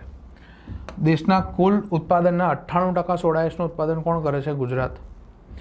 GACL, જો GHCL is a different thing. GACL Gujarat alkalies and chemicals limited એ મીઠા આધારિત, આલ્કલી એટલે મીઠાના ગ્રુપની વાત છે. તો એનું કારખાનું ભારતનું સૌથી મોટું છે, જે ક્યાં આવેલું છે? વડોદરા ખાતે. એ સિવાય ઓક્સિજન, અત્યારે જો કોરોનાના કારણે ઓક્સિજન બહુ ચર્ચામાં છે, તો ઓક્સિજન વિશે થોડુંક જોઈ લો કે લીંબડી ખાતે ગુજરાત ઓક્સિજન લિમિટેડ અને નરોડા ખાતે હિન્દુસ્તાન ઓક્સિજન કંપની ગુજરાતની બે સૌથી મોટી કંપની છે. લીંબડી આવ્યું, ખાલી જગ્યા બોલો કયા જિલ્લામાં? હોમવર્ક શોધવાનું, જેથી તમારો મેપ પાકો થાય. હિન્ટ આપી દો, અમદાવાદથી રાજકોટ જાઓ તો વચ્ચે લીંબડી આવે. વિચારજો. નરોડા અમદાવાદમાં સૌથી મોટા બે આપણા યુનિટ છે. પછી છે ઓટોમોબાઈલ ઇન્ડસ્ટ્રી. ઓટોમોબાઈલ ગાડીઓ બનાવવાની industry Tata nano, Ford, general motors, Morrison garage, Maruti Suzuki, આ બધી કંપનીઓ બહુ જાણીતા નામ છે. તો યાદ રાખજો, ટાટા નેનોનો ક્યાં છે? સાણંદમાં. સાણંદ અમદાવાદમાં છે. ફોર્ડ ક્યાં આવ્યું? સાણંદમાં. સાણંદ ક્યાં આવ્યું? અમદાવાદમાં. જનરલ મોટર્સ, હવે અહીંયા ફેક્ટ યાદ રાખવાની છે કે આ પંચમહાલની અંદર પહેલાં હતું શું? જનરલ મોટર્સ એટલે કે GM. પણ આ જનરલ મોટર્સ હવે થઈ ગયું શું છે? બંધ. કંપની બંધ થઈ ગઈ એટલે કે GM જતું રહ્યું. પણ GM ગયું પણ શું આવી ગયું? MG. એડવર્ટાઇઝ જોઈએ છે ને MG હેક્ટરવાળી, તો MG એનું નામ છે મોરિસન ગરાજ. કંપનીનું નામ છે મોરિસન ગેરેજ, તો એને કહેવાય છે MG. તો એણે પોતાનો પ્લાન્ટ ક્યાં ખોલ્યો છે? પંચમહાલની અંદર. તો આ ખાસ યાદ રાખવાના છે નામ. હીરો લિમિટેડની સાયકલનું એક યુનિટ છે જે વડોદરાની અંદર આવેલું છે આપણું, બરાબર. હવે છે જહાજ ભાંગવાનો નહીં, પણ જહાજ બાંધવાનો ઉદ્યોગ. ભાંગવાનું તો ખબર છે, તોડફોડમાં તો આપણે અલંગ અને સચાણા. પણ કન્સ્ટ્રક્શન ક્યાં થાય છે? ABG shipyard, alpha beta gamma ABG shipyard ક્યાં આવેલું છે? ભરૂચમાં, દહેજ ખાતે. એ સિવાય પીપાવાવની અંદર થાય છે, Pipavav defence and offshore limited. તો એ લોકો અહીંયા પીપાવાવની અંદર ઉત્પાદન કરે છે. લાર્સન એન્ડ ટુબ્રોનો જહાજવાળો છે, ક્યાં છે? હજીરા ખાતે. જો સુરતની અંદર બે છે, હજીરામાં એક તો L&Tનો જહાજવાળો છે અને બીજો આ ABG વાળાનું પણ શિપયાર્ડ આવેલું છે. સુરતમાં છે કન્સ્ટ્રક્શન. એ સિવાય ABGનું એક ભરૂચની અંદર બી છે. તો એ બે ખાસ યાદ રાખવાના છે, ઇમ્પોર્ટન્ટ છે.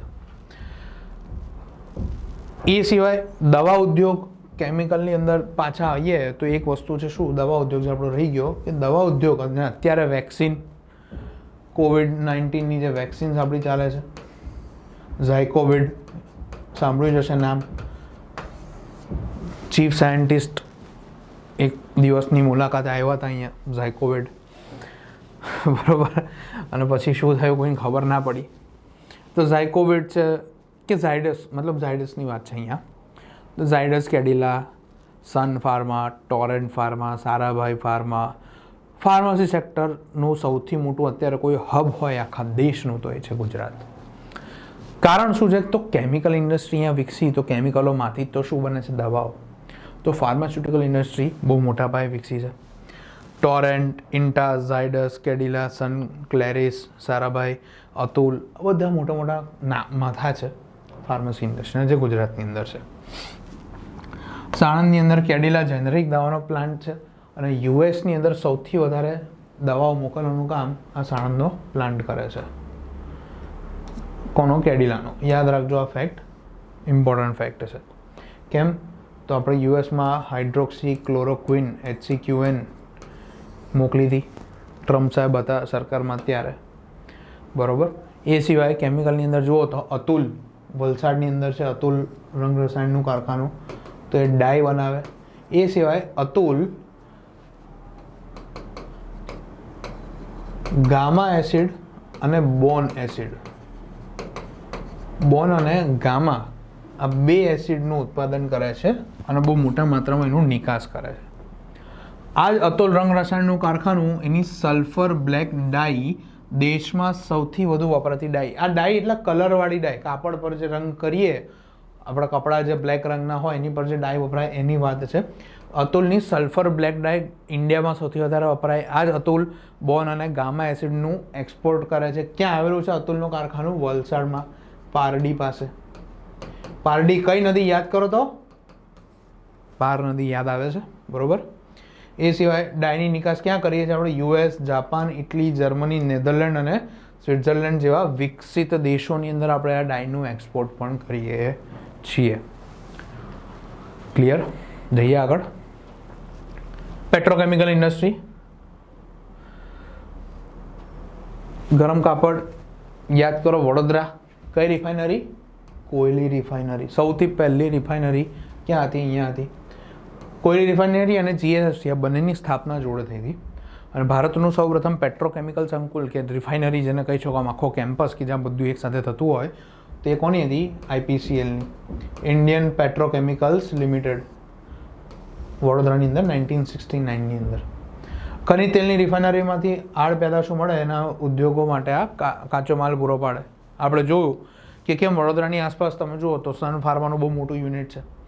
એ સિવાય અંકલેશ્વરની આજુબાજુ ઘણી બધી ફેક્ટરીઓ આવેલી છે. એ સિવાય અહીંયા ગરમ કાપડ ઉદ્યોગ, કેમિકલ ઇન્ડસ્ટ્રી ઢગલો છે. કેમ? તો પેટ્રોલિયમની રિફાઇનરીમાંથી જે આડ પેદાશો મળે એ બીજા ઉદ્યોગો માટેનો કાચો માલ થઈ જાય છે, રો મટીરિયલ થઈ જાય. એટલા માટે અહીંયા 4 એકમ છે. આ કોની વાત છે? આ સંકુલમાં એટલે આઈપીસીએલનું જે વડોદરાનું સંકુલ છે એની અંદર 4 યુનિટ છે. ખાલી એના નામ યાદ રાખવાના છે. એક એરોમેટિક્સ યુનિટ છે, બીજું ઓલ્ફિન્સ યુનિટ છે અને આ ઓલ્ફિન્સ યુનિટનું બીજું નામ શું છે? Naphtha cracker project. Udex unit છે અને પોલિમર કોર્પોરેશન ઓફ ગુજરાત. આ 4 કોનો ભાગ છે? તો વડોદરાની અંદર આઈપીસીએલની જે રિફાઇનરી આવેલી છે આ 4 એના જ અંદર આવેલા પ્લાન્ટ અથવા તો યુનિટ્સ છે. યાદ રાખવાનું છે, આ એમસીક્યુ માટે જરૂરી છે. પેટ્રોકેમિકલમાં પ્રાઇવેટ સેક્ટરમાં તમે જાઓ તો બહુ મોટું નામ આવે. કોણ? રિલાયન્સ. જામનગર દેશની સૌથી મોટી રિફાઇનરી, વિશ્વમાં 6ઠ્ઠા નંબરની સૌથી મોટી રિફાઇનરી છે. એ સિવાય એસઆરનું બી છે, બરોબર છે. જીએસએફસી અને આઈપીસીસી એના નવા એકમો ખુલ્યા છે ભરૂચની આજુબાજુ અને નાયલોન બનાવે છે. ગુજરાત નાયલોન 6 સૌથી મોટો એકમ છે ભરૂચની અંદર છે, બરોબર છે. બીપીસીએલ દ્વારા ગાંધાર ખાતે. ગાંધાર ક્યાં આવ્યું? જો જ્યારે બી તમે એ વસ્તુ વાંચતા હોય ને ત્યારે પેલું રિકોલ કરવાનું તો સારું યાદ રહેશે કે ભરૂચ જિલ્લાનો ભરૂચ, વાગરા અને આમોદ તાલુકાનો વિસ્તાર એટલે ગાંધાર પ્રદેશ અને ત્યાં ભારત પેટ્રોલિયમ બીપીસીએલ વાળાનો પ્લાન્ટ આવેલો છે. જીએસએફસીનો મેલેમાઇન પ્લાન્ટ દેશનો સૌથી મોટો મેલેમાઇનનો પ્લાન્ટ છે. મેલેમાઇનના વાસણો જે આપણે યુઝ કરતા હોઈએ. હવે જે યાદ રાખવાની વસ્તુ છે PCPTR, આનું full form petroleum chemicals and petrochemicals investment region. PCPIR આવશે, સોરી ટાઈપિંગ મિસ્ટેક છે. PCPIR petroleum chemicals and petrochemicals investment region. આ વિસ્તાર તરીકે ભરૂચ અને વાગરામાં જાહેરાત થઈ છે. જેમ સ્પેશિયલ ઇકોનોમિક ઝોન હતા SEZ છે, જેમ સ્પેશિયલ ઇન્વેસ્ટમેન્ટ રિજન છે SIR, એવી રીતે જ આપણે ત્યાં સરકારે એક શરૂ કર્યું છે. શું? PCPIR petroleum chemicals and petrochemicals investment region. એ લોકોને ઘણી બધી ઔદ્યોગિક અનુકૂળતા આપવામાં આવી છે. આ એરિયાની અંદર સરકાર ઘણી બધી સબસિડીઝ આપશે, ઘણી બધી છૂટછાટ આપે, જેથી કરીને પેટ્રોકેમિકલ અને પેટ્રોલિયમ બેઝડ કેમિકલ ઇન્ડસ્ટ્રીઝ આ વિસ્તારની અંદર રોકાણ કરે. મેઇનલી ભરૂચ અને અંકલેશ્વરની અંદર આટલા બધા ઉદ્યોગ વિકસ્યા એની પાછળનું એક કારણ આ પણ તમે ગણી શકો. એસઆરની વાત થઈ ગઈ, બરોબર છે. રાસાયણિક ખાતર.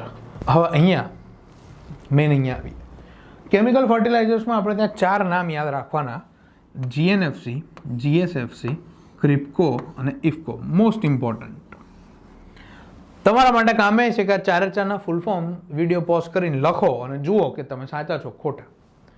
સૌથી પહેલાં વાત કરીએ GNFCની.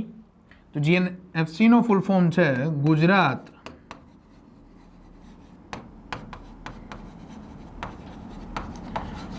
Narmada valley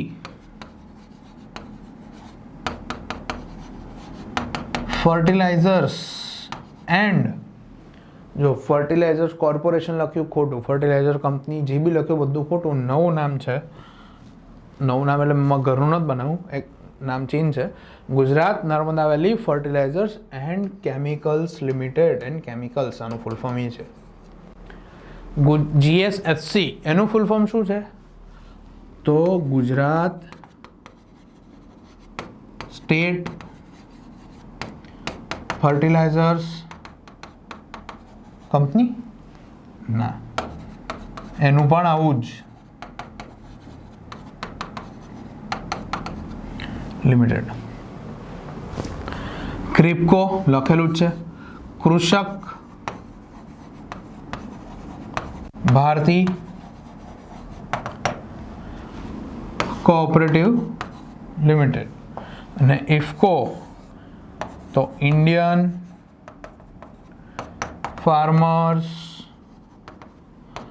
fertilizers cooperative society.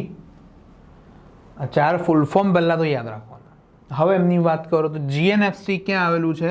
તો GNFC આવેલું છે ભરૂચની અંદર. જો નર્મદા વેલી આવ્યું, નર્મદા નદી એટલે ભરૂચ યાદ રાખો. GSFC ક્યાં આવ્યું? તો એ વડોદરામાં આવ્યું, પેલું કોયલી રિફાઇનરીની જોડે સ્થપાયેલું એ. ક્રિપ્કોનો યુનિટ ક્યાં છે? તો ક્રિપ્કો છે હજીરામાં. હજીરા ક્યાં આવ્યું? સુરતમાં. અને ઇફકોના 2 યુનિટ છે, એક છે કલોલમાં ગાંધીનગર અને બીજું છે કંડલા કચ્છની અંદર. મેઇન આ ટોપિકમાં રાસાયણિક ખાતરમાં આટલી ડિટેલ્સ ખબર હોવી જોઈએ. GNFCનું એક છે નર્મદા ફોર્સ નામનું ખાતર, યાદ રાખજો. પણ એવું નહીં પૂછે કારણ કે નર્મદા ફોર્સમાં ખબર પડી જ જશે કે GNFCનું ખાતર છે. કયા તત્વો આવે છે એમાં? નાઇટ્રોજન અને ફોસ્ફરસ. હા, અહીંયા એક ફેક્ટ અગત્યની આપણે જોઈ લઈએ કે 3 તત્વો આવે, N, P અને K. નાઇટ્રોજન, ફોસ્ફરસ અને પોટેશિયમ. યાદ રાખજો મિત્રો, સમગ્ર ગુજરાતમાં નહીં, સમગ્ર ભારતમાં પોટાશયુક્ત ખાતરનું ઉત્પાદન થતું નથી. ઇન્ડિયા સંપૂર્ણપણે પોટેશિયમવાળા ખાતરોને ઇમ્પોર્ટ કરે છે, આયાત કરે છે. આપણે ત્યાં નાઇટ્રોજન બેઝ ખાતરનું ઉત્પાદન થાય અને ફોસ્ફરસ બેઝ ખાતરનું ઉત્પાદન થાય. બીજા કોઈ બી ખાતરનું ઉત્પાદન, એટલે કે કોઈ બી ઇન ધ સેન્સ પોટાશયુક્ત ખાતરનું ઉત્પાદન થતું નથી. ક્લિયર? ડન. સિમેન્ટ ઉદ્યોગ. સિમેન્ટ ઉદ્યોગમાં રો મટીરિયલ શું છે? ચૂનાનો પથ્થર. ચૂનાનો પથ્થર ક્યાંથી મળતો હતો? તો ગુજરાતમાં આપણને ખબર છે કચ્છમાં મળે અને આ પટ્ટામાં દ્વારકાથી ગીર સોમનાથ. તો જોઈ લો હવે આ ઉદ્યોગ ક્યાં વિકસ્યો છે. સિમેન્ટની વાત આવે એટલે આપણા બધાના મગજમાં એક સિમેન્ટ તો આવે જ. કઈ? અંબુજા સિમેન્ટ. ભૈયા ये दीवार टूटेगी कैसे? नहीं टूटेगी. અંબુજા સિમેન્ટનો પ્લાન્ટ ક્યાં આવેલો છે? તો વડનગર. પણ મિત્રો આ વડનગર એ ચા વાળું વડનગર નથી, આ વડનગર સિમેન્ટ વાળું વડનગર છે. એટલે સમજવાવાળા સમજી ગયા. બાકી અહીંયા જુઓ, આ વડનગરનું બીજું નામ છે અંબુજાનગર. ક્યાં આવેલું છે? કોડીનાર તાલુકો, જિલ્લો ગીર સોમનાથ. ક્લિયર?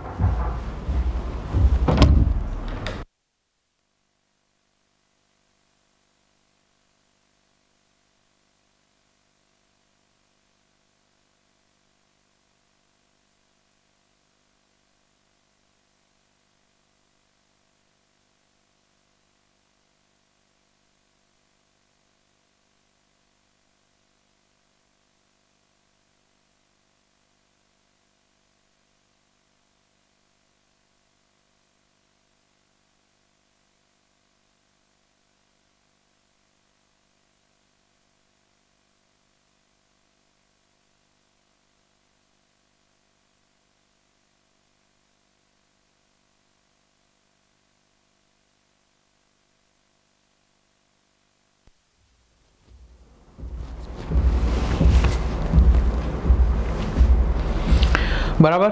તો આ વડનગર એ પેલું વડનગર નથી, આ બીજું વડનગર છે ગીર સોમનાથની અંદર. આગળ જઈએ. ગુજરાત હાઈટેક સિમેન્ટ એ પણ ક્યાં છે? વડનગરમાં જ છે. તાલુકો કોડીનાર, જિલ્લો ગીર સોમનાથ. જો મોટા ભાગના ઇન્ડસ્ટ્રી આપણી આ બેલ્ટમાં વિકસેલી જોવા મળશે ગુજરાતમાં. આની અંદર યાદ રાખજો છે એમાં ગુજરાત હાઈટેક સિમેન્ટ ઇન્ડસ્ટ્રીની અંદર કે જાપાનની VVBE ઇન્ડસ્ટ્રીનું અને ગુજરાતની માર્વેલ ફેર સિમેન્ટનું સંયુક્ત સાહસ છે, જોઈન્ટ વેન્ચર છે. એક આ યાદ રાખજો, નર્મદા સિમેન્ટ ફેક્ટરી ભરૂચ એ ઇનિશિયલી L&Tની હતી.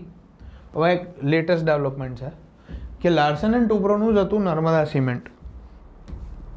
આ L&Tના સિમેન્ટના યુનિટને ખરીદી લીધું કોણે? અલ્ટ્રાટેક સિમેન્ટે. એટલે યાદ રાખજો. અને અલ્ટ્રાટેક સિમેન્ટનો બીજો એક પ્લાન્ટ ક્યાં છે? રાજુલા અને જાફરાબાદ, જિલ્લો કયો? Amreli. UltraTech cement engineers choice જાહેરાત તમે જોતા હશો, બરોબર છે. Cement corporation of India, cement corporation of Gujarat, એનું બ્રાન્ડ નેમ શું છે? સિદ્ધિ છાપ cement. Cement corporation of Gujarat કંપનીનું નામ છે. એ લોકો જે સિમેન્ટનું ઉત્પાદન કરે છે, સિમેન્ટનું નામ શું રાખ્યું છે એમણે? સિદ્ધિ છાપ સિમેન્ટ. અને આ સિદ્ધિ છાપ સિમેન્ટનો આ પ્લાન્ટ ક્યાં આવેલું છે? સિદ્ધિગ્રામ. સિદ્ધિગ્રામ ક્યાં આવ્યું? ગીર સોમનાથમાં. સૂત્રાપાડા તાલુકો, જિલ્લો ગીર સોમનાથ. ક્લિયર? આગળ જો બધી કરવાની જરૂર નથી, મેઇન છે આ JP સિમેન્ટ છે. પછી બીજી એક યાદ રાખજો, અહીંયા નથી લખી, સાંઘી સિમેન્ટ. સાંઘી સિમેન્ટનો પ્લાન્ટ ક્યાં છે? કચ્છમાં છે. આ JP સિમેન્ટનો કચ્છ અને મહીસાગર જિલ્લાની અંદર છે, વણાકબોરી ખાતે. અને એક આ યાદ રાખજો, અંબુજા, નર્મદા અને અલ્ટ્રાટેક. આ મેઇન સિમેન્ટો છે આપણી. એક સફેદ સિમેન્ટ, વ્હાઇટ સિમેન્ટ જેને આપણે કહીએ, એનો પ્લાન્ટ છે કયો? Gujarat Himalaya cement company. JM Thanki group અને ગુજરાત સરકારનું જોઈન્ટ વેન્ચર છે, ગુજરાત હિમાલયન સિમેન્ટ કંપની. શેનું ઉત્પાદન કરે છે? વ્હાઇટ સિમેન્ટનું. પોરબંદરની અંદર છે. ક્યાં છે? પોરબંદરમાં. યાદ રાખજો, બરોબર. તો આટલી વસ્તુ આપણા ટોપિકમાં ઇમ્પોર્ટન્ટ છે, મેઇન વસ્તુઓ છે. બીજી વસ્તુ આવે કે ઔદ્યોગિક વસાહતો, ઇન્ડસ્ટ્રીયલ એરિયા, જે GIDC આપણે કહીએ. ગુજરાતમાં સૌથી વધારે ઔદ્યોગિક વસાહતો ક્યાં આવેલી છે?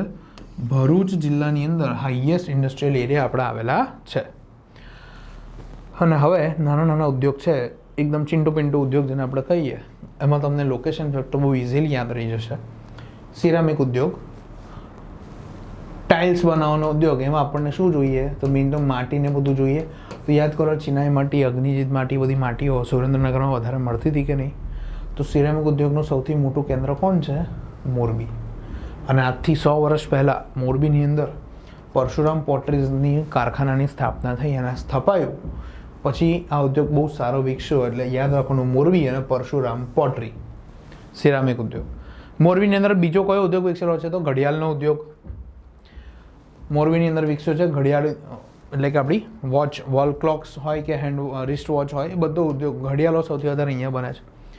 અહીંયા જે ઘડિયાળો બને છે એને આપણે એક્સપોર્ટ કરીએ છીએ ક્યાં? શ્રીલંકા, બાંગ્લાદેશ અને ગલ્ફ કન્ટ્રીઝની અંદર. અને સમગ્ર ભારતમાં જે દિવાલ ઘડિયાળ બને એની 85% ઘડિયાળો મોરબીમાં બને. ભલે તમે ઘડિયાળ પહેરતો એમાં સિક્કો ફાસ્ટ્રેકનો હોય કે ટાઇટનનો હોય કે G-Shockનો હોય, પણ એ બધી વસ્તુઓ રેડી ક્યાં થાય છે? મોરબીની અંદર. અજંતા છે, આ છે, તે છે, ઘણી બધી કંપનીઓ છે. હીરા ઉદ્યોગ, તો હીરા ઉદ્યોગનું સૌથી મોટું કેન્દ્ર કોણ છે? અહીંયા એક વસ્તુ આપણે કરીએ કે આ જે હીરા ઉદ્યોગ છે એ સુરતની અંદર વિકસ્યો છે. એની પાછળ હીરા ઉદ્યોગનું કેન્દ્ર આ સુરત છે. એની પાછળ રહેલા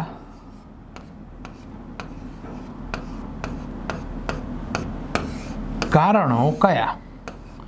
ઓળખવાનો પ્રયાસ કરો. શું હીરાનું રો મટીરિયલ અહીંયાથી મળે છે? ના.